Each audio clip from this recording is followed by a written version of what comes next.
नमस्कार. जय महाराष्ट्र. महाराष्ट्र राज्याच्या निवडणुकीचा निकाल लागला आणि अनेक दिग्गजांना या ठिकाणी धक्का बसलेला आहे. महायुती विरुद्ध महाविकास आघाडीचा सामना. या ठिकाणी महाविकास आघाडीला सर्वात मोठा धक्का बसला. सर्वात जास्त जागा लढवणारी काँग्रेस या ठिकाणी 19 जागांवरतीच अजून अडकलेली आहे. तर उद्धव ठाकरे यांच्याही सेनेला या ठिकाणी मोठा फटका बसत 21 जागांवरती या ठिकाणी अडकलेली आहे. राष्ट्रवादी शरदचंद्र पवार यांनी चांगलीच महाराष्ट्रात हवा केली होती.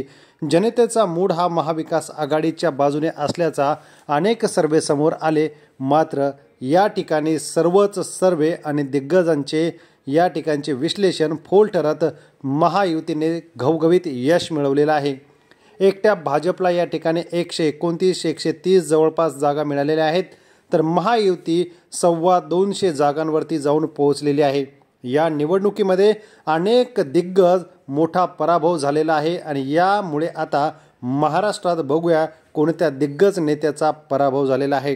काँग्रेस नेते बाळासाहेब थोरात, त्यानंतर हितेंद्र ठाकूर यांच्या पाठोपाठ माजी मुख्यमंत्री पृथ्वीराज चव्हाण यांचाही पराभव झालेला आहे. तर काँग्रेसच्या फायर ब्रँड नेत्या यशोमती ठाकूर यांचाही पराभव.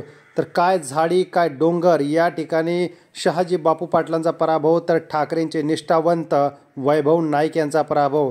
गणेश नाईक यांचे सुपुत्र संदीप नाईक तुतारीकडे गेले आणि पराभव. तर सर्वात मोठा धक्का राज ठाकरे यांना बसला आहे. भाजपला साथ दिली, बिनशर्त पाठिंबा दिला, त्या सगळ्यांनी मिळून मनसेचा कार्यक्रम बरोबर केलेला आहे. हितेंद्र ठाकूर यांचा पक्ष या ठिकाणी खातंही उघडू शकलेला नाही.